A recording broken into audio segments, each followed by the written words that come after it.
Kami bersyukur kepada Tuhan atas anugerah yang Tuhan berikan kepada kami untuk hidup pada hari yang baru ini, pada tanggal 3 Agustus 2021. Engkau telah melewatkan kami daripada mara bahaya, dari bencana alam, dari pandemi COVID-19, dan dari pergumulan-pergumulan. Engkau telah memenangkan kami, dan kami boleh memasuki hari yang baru ini. Terutama Tuhan di dalam kegiatan penerimaan mahasiswa baru. Tuhan, inilah awal ketika kami menerima mahasiswa ini. Bersabdalah Engkau Tuhan kepada kami semua, secara khusus kepada para mahasiswa kami. Di dalam nama Tuhan Yesus kami berdoa. Amin. Bapak, Ibu, saudara-saudara, para calon mahasiswa kami yang dikasihi Tuhan, firman Tuhan yang menjadi renungan bagi kita, mari kita buka Alkitab kita dari kitab Keluaran pasal 3 ayat 1 sampai dengan ayat 7. Keluaran pasal 3 ayat 1 sampai 7. Saya akan bacakan firman ini kepada kita sekalian, dan para mahasiswa kami harapkan bisa mute suara dulu, menonaktifkan suaranya agar firman ini dapat jelas kita dengarkan. Demikian firman Tuhan kepada kita. Adapun Musa, ia biasa mengembalakan kambing domba Jitro mertuanya, imam di Midian. Sekali ketika ia menggiring kambing domba itu ke seberang padang gurun, sampailah ia ke gunung Allah, yakni gunung Horeb. Lalu malaikat Tuhan menampakkan diri kepadanya di dalam nyala api yang keluar dari semak duri. Lalu ia melihat, dan tampaklah semak duri itu menyala, tetapi tidak dimakan api. Musa berkata, "Baiklah, aku menyimpang ke sana untuk memeriksa penglihatan yang hebat itu. Mengapakah tidak terbakar semak duri itu?" Ketika dilihat Tuhan bahwa Musa menyimpang untuk memeriksanya, berserulah Allah dari tengah-tengah semak duri itu kepadanya, "Musa, Musa." Dan ia menjawab, "Ya Allah." Lalu ia berfirman, "Janganlah datang dekat-dekat. Tanggalkanlah kasutmu dari kakimu, sebab tempat di mana engkau berdiri itu adalah tanah yang kudus." Lagi ia berfirman, "Akulah Allah ayahmu, Allah Abraham, Allah Ishak, dan Allah Yakub." Lalu Musa menutupi mukanya, sebab ia takut memandang Allah.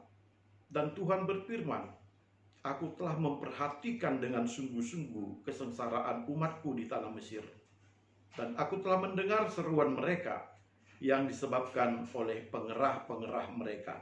Ya, aku mengetahui penderitaan mereka." Amin. Bapak, Ibu, para dosen, dan juga anak-anak kami, para mahasiswa, tema dari PMB kita adalah mahasiswa teologi di era digitalisasi.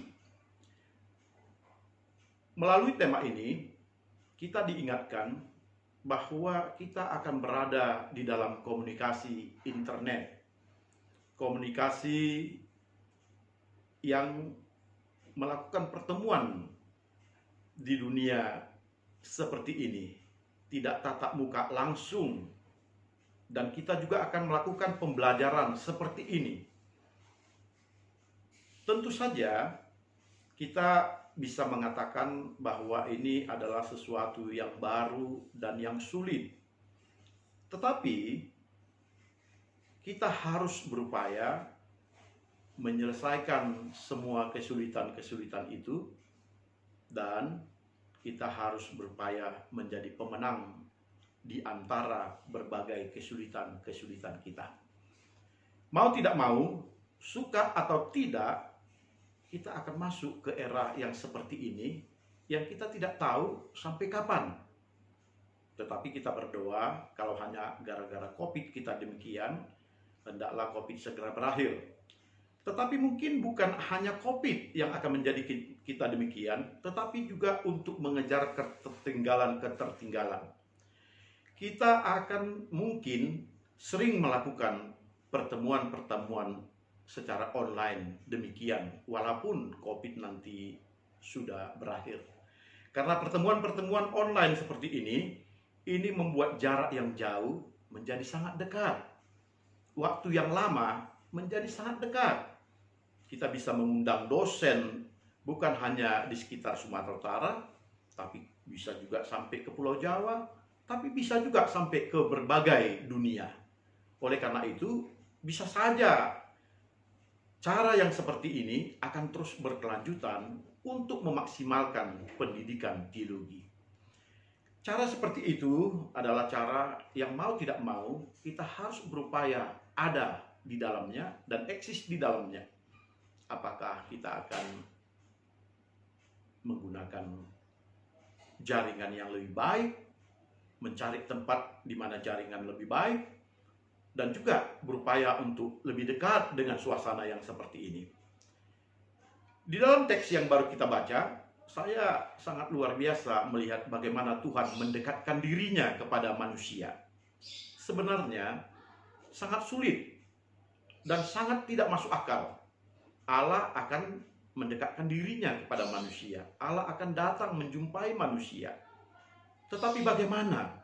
Tentu ada berbagai hal-hal yang terjadi yang membuat Allah mendekatkan dirinya kepada manusia. Ketika kita lihat panggilan Musa di dalam hal ini, kita melihat bukan Musa yang mendatangi Allah, tetapi Allah yang mendatangi Musa. Ketika itu Musa sedang mengembalakan kambing domba Jitro. Jitro ini adalah mertua daripada Musa, seorang imam di Midian. Jitro adalah seorang imam. Tetapi Musa tidak menemukan pertemuan dengan Tuhan di dalam suasana ibadah-ibadah orang Midian. Di tengah-tengah suasana bagaimana mertuanya memimpin ibadah. Tidak menemukan Tuhan di sana. Justru kita mendengarkan di dalam bacaan ini, ketika Musa menggiring kambing dombanya ke seberang padang gurun, sampailah dia di gunung Allah yang bernama Gunung Horeb. Ketika sampai di sana, justru dia menemukan semak belukar yang bernyala-nyala. Dan di sana ada malaikat Tuhan.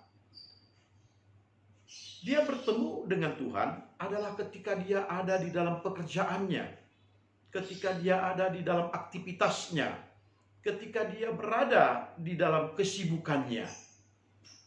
Nah, Bapak, Ibu, para dosen dan para mahasiswa, disinilah kita melihat bagaimana cara Allah bekerja kepada manusia.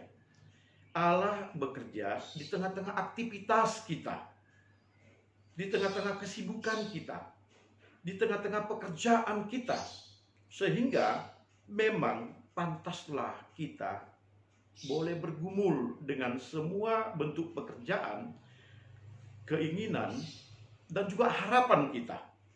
Karena di sana Allah bisa datang kepada kita dan bertemu dengan kita.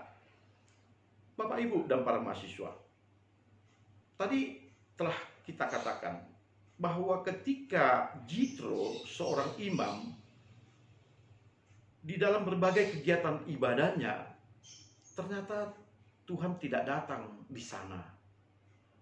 Tuhan tidak menampakkan dirinya kepada Musa di sana.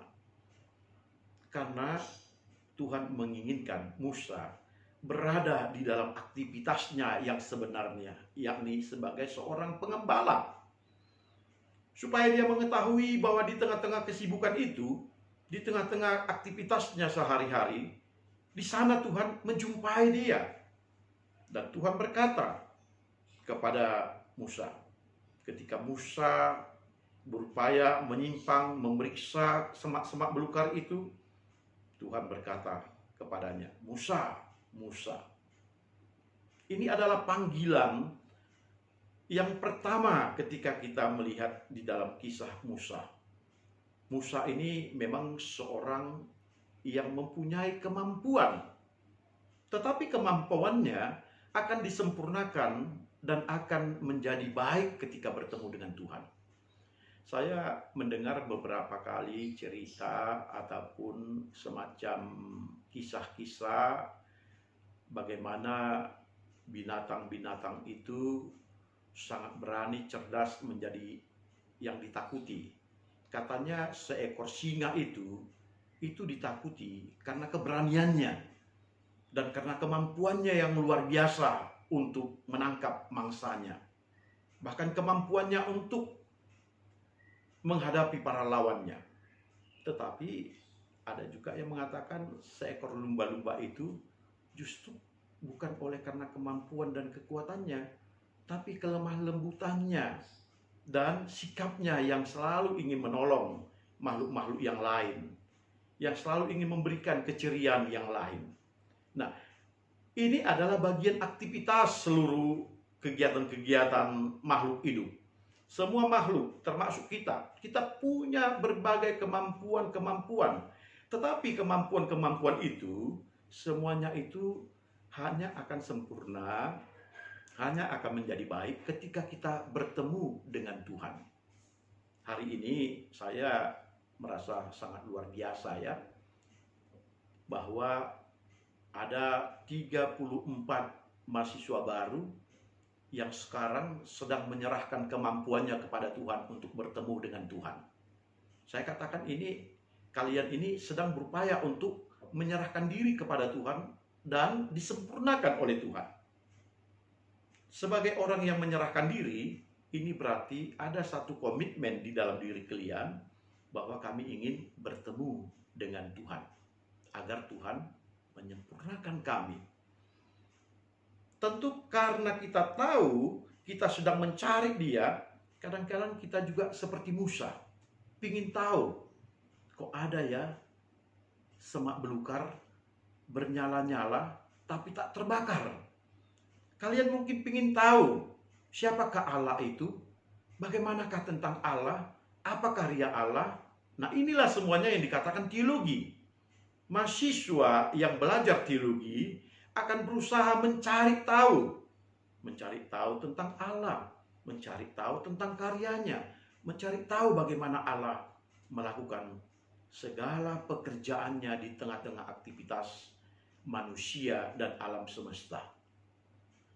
Ketika kalian mencari inilah, kalian dimintakan supaya tetap menguduskan Allah. Ada kadang-kadang yang sangat miris pada mahasiswa teologi, dan saya harapkan ini jangan terjadi sama kalian, adalah ketika dia belajar teologi, justru dia lupa ketika belajar teologi perlu menguduskan diri, perlu menguduskan Tuhan. Sebab Tuhan mengatakan di sini, jangan datang dekat-dekat, tanggalkan kasutmu dari kakimu, sebab tempat di mana engkau berdiri itu adalah tanah yang kudus. Perlu ada di dalam diri kita ketika belajar tentang Allah, kita perlu memahami ketakutan kita kepada Allah yang maha besar itu, sehingga kita tetap berada di dalam komitmen mengkuduskan Dia. Jadi bukan karena kita belajar teologi lalu kita dengan semena-mena mempraktekkan hidup sebagaimana kita inginkan. Orang yang bertemu dengan Tuhan, hidupnya akan mengalami perubahan. Ketika kalian menjadi mahasiswa teologi, saya harap kalian bertemu dengan Tuhan, karena kalian sudah akan belajar tentang karyanya, tentang pekerjaannya, tentang karakter daripada Allah itu, bahwa Allah itu adalah Allah yang baik, Allah yang berani berkorban, mengasihi manusia dengan menyerahkan nyawanya sendiri untuk keselamatan manusia. Ketika kalian belajar tentang inilah yang kita harapkan, bahwa ada pertemuan para mahasiswa dengan Tuhan. Sehingga pertemuan-pertemuan kita dengan Tuhan akan mengubah karakter kita. Bertemu dengan Tuhan itu berarti karakter kita harus diubah. Kalau dulu sebelum kita masuk sekolah teologi, sebelum kita belajar tentang Allah, Hidup kita penuh dengan dendam. Mari jangan berdendam lagi. Hidup kita penuh dengan kebencian. Mari jangan membenci lagi. Hidup kita hanya memikirkan diri sendiri. Mari sekarang kita memikirkan teman-teman. Sebab ketika kita bertemu dengan Tuhan, kita akan diubah seluruh tabiat dan karakter kita. Dan bertemu dengan Tuhan, sekali lagi pada masa kini, dapat kita lakukan dengan berbagai hal.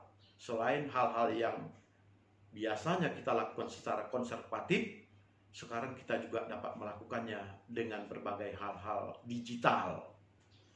Kita bisa belajar dari para pengkhotbah yang berkhotbah di YouTube. Kita bisa belajar melihat dari YouTube pekerjaan-pekerjaan hamba-hamba Tuhan. Kita bisa melihat bagaimana perkembangan yang mereka lakukan ketika mereka menyalurkan karya daripada Tuhan. Nah, inilah yang kita harapkan, yang kita katakan bahwa kita mahasiswa di era digital akan maju untuk kehidupan yang lebih baik mengenal Dia. Akhirnya, ketika Musa bertemu dengan Allah, dia melakukan pengkudusan kepada Allah, dan Allah berfirman kepadanya, "Akulah Allah ayahmu, Allah Abraham, Allah Ishak, Allah Yakub. Dan dengarkanlah bahwa aku merasa suara orang-orang Israel dari Mesir berteriak minta tolong." Dan akhirnya para mahasiswa yang belajar teologi harus seperti Musa, mendengarkan suara teriakan orang minta tolong dan mengatakan, "Tuhan, ini aku, utuslah aku. Ini aku, pakailah aku. Ini aku, gunakanlah aku untuk mendengarkan cerita orang-orang yang berada di dalam kesulitan, kesusahan, penderitaan." Bertemu dengan Tuhan berarti kita diubah untuk melakukan tugas-tugas yang mulia. Saya harapkan 34 mahasiswa kami benar-benar mendengarkan suara Tuhan dan terpanggil melakukan kehendak Tuhan. Kiranya Tuhan memberkati kita dan kita menjadi alatnya pada hari yang akan datang. Amin. Mari kita berdoa. Bapa di sorga, kami bersyukur kepada Tuhan. Engkau memberikan kepada kami, untuk kami Tuhan tempa menjadi alat-Mu. Pada masa era digital ini Tuhan, kadang-kadang kami harus belajar secara digital. Tetapi di dalam pelajaran yang secara digital pun, kami boleh bertemu dengan Tuhan di sana. Tuhan, kiranya menolong kami untuk kami belajar tentang karya-Mu, tentang pekerjaan-Mu, dan sekaligus kami boleh Kau ubah untuk melakukan pekerjaan-pekerjaan yang Kau tugaskan kepada kami. Berkatilah kami Tuhan, supaya menjadi kemuliaan bagi nama Tuhan. Di dalam nama Tuhan Yesus Kristus, kami berdoa dan bersyukur kepadamu saja. Amin.